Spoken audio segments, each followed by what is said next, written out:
권영철 전임 기자 어서 오세요. 안녕하십니까. 오늘 와이뉴스에서 뭘 좀 짚어볼까요? 역시 특검 문제를 좀 얘기를 해야 되겠죠. 특검 얘기를 그래요. 뭐 와이뉴스에서도 좀 정리하고 가야겠어요. 일단 특검 수사에 대한 그 박영수 특별검사의 소회 마지막 대목 잠시 들어보시죠. 예. 이번 특검 수사의 핵심 대상은 국가 권력이 사적 이익을 위해 남용된 국정농단과 우리 사회의 고질적인 부패 고리인 정경유착입니다. 그러나 저희들은 아쉽게도 이 소망을 다 이루지 못했습니다. 다시 한번 국민 여러분께 죄송하다는 말씀을 올립니다.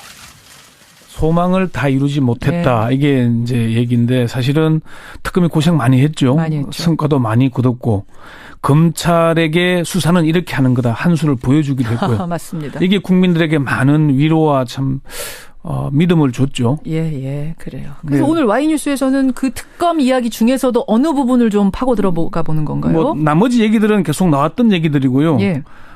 블랙리스트의 반대 개념인 화이트리스트에 대해서 구체적으로 이제 드러난 게 이번에 처음이잖아요. 예. 여기 박영수 특검은 왜 화이트리스트까지 파헤쳤을까 이렇게 주제를 정해봤습니다. 그러니까 화이트리스트라는 거는 친정부 단체의 명단도 쭉 만들어서 지원했다. 그 리스트를 화이트리스트라고 하는 거죠.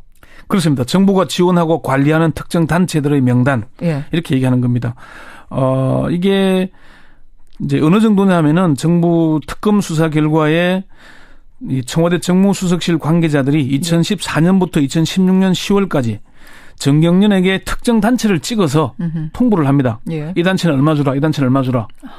이게 2014년에는 22개 단체에 24억, 2015년에는 31개 단체에 35억, 2016년 4월에 이게 어버이연합 회계장부가 시사저널에서 폭로를 했어요. 그렇죠. 그러면서 22개 단체 9억 원으로 줄어가지고 특검이 확인한 건 3년여에 걸쳐서 68억 원.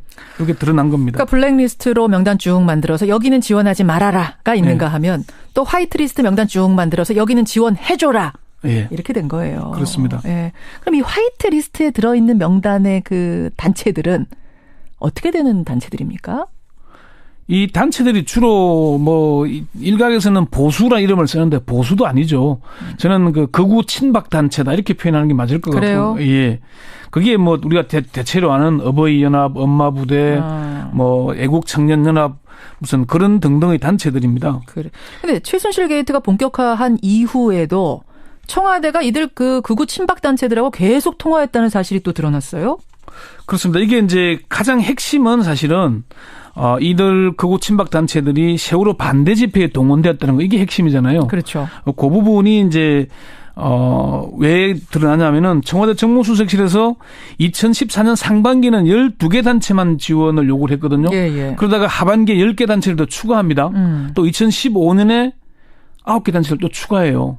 계속 늘어나고 있잖아요. 이게 아마 특검 관계자도 청와대가 전경련의 극우 친박 단체들 지원을 요구한 것은 세월호 반대 집회와 관련이 있는 것으로 보인다고 얘기를 했고요. 그런데 문제는 요것뿐만이 아니고 최순실 게이트 이후 특검이 수사된 이후에도 계속 통화하고 관리해 왔다는 거거든요. 그러니까요. 이게 허현준 국민소통비서관실 선임 행정관인데 2016년 1월부터 2017년 1월 초까지 엄마부대 주옥선 대표와 전화통화나 휴대폰, 문자, 메시지 등등 90여 차례 연락을 주고받았습니다. 90여 차례면 상당히 많은 거죠. 1년치만 드러난 것은 통화 내역 보관 기간이 1년이기 때문에. 그래서 그런 거군요. 그 이전에는 얼마나 자주 했는지는 또 확인이 안 되는 겁니다. 지금 국정농단 사건이 터진 게 10월인데 올 1월까지도 계속 통화를 했다. 청와대 사람이. 예, 그렇죠.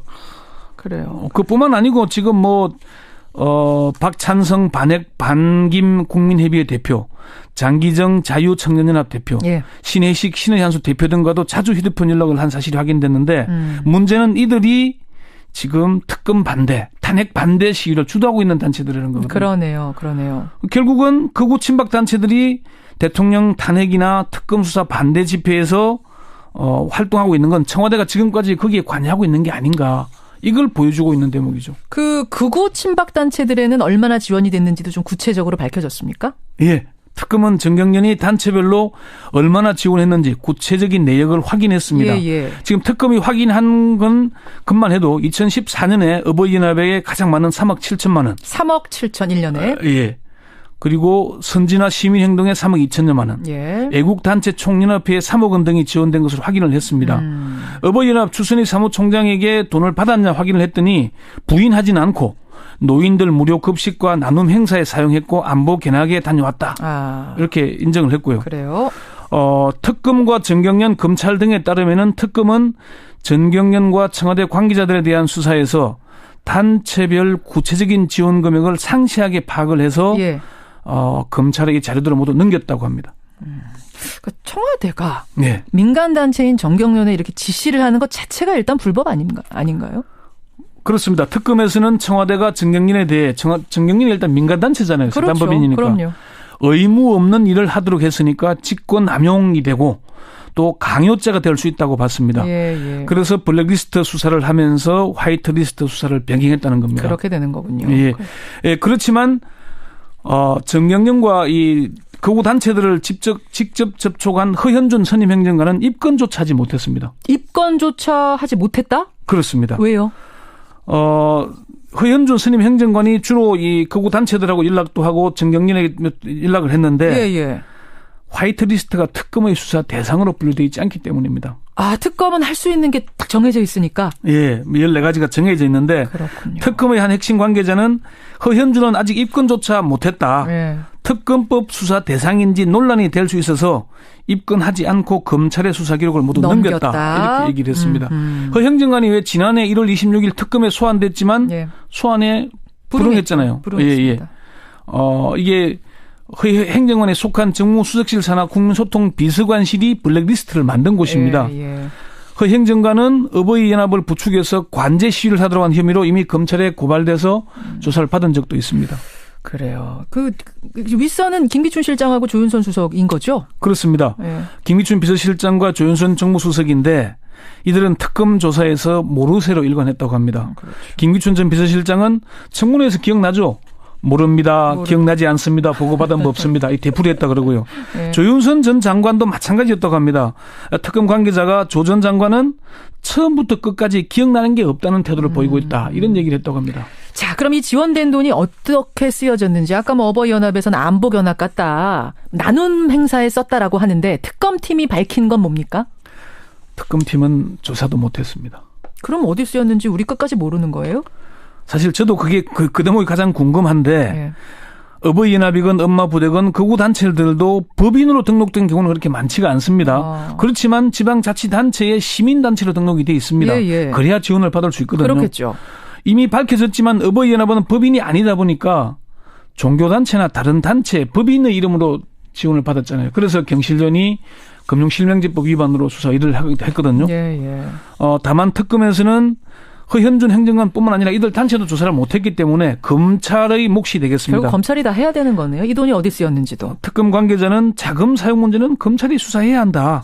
시민단체 지휘부의 자금 횡령이 종종 문제가 됐던 만큼 이 문제도 명백히 밝혀야 된다는 얘기를 했습니다. 전경련은요? 전경련은 처벌 대상 아닙니까? 빠지는 겁니까? 수사를 해봐야 알 수 있습니다. 일단 특검은 청와대의 일방적인 지시를 따랐기 때문에 피해자가 될 수 있다라고 봤습니다. 하지만 지난번 대통령하고 삼성 간 관계처럼 이렇게 해주면서 뭔가 대가를 바랬다면 또 다른 얘기잖아요. 이게 이제 경제수석실이 관련됐다면은 대가성을 볼 수 있을 텐데 정무수석실은 개별 기업을 접촉하지는 않고요. 정경련에만 요구를 했고 사실 이게 뒷얘기인데 특검 관계자가 밝히기를 정경련 담당자들이 학을 뗐다 그럽니다. 한을 품고 있더라. 전경련 담당자 얼마나 시달렸으면. 정무수석실에서 단체를 찍어서 얼마를 주라 그러니까 예산이 부족하잖아요. 그러면 어떻게 해야 되겠습니까?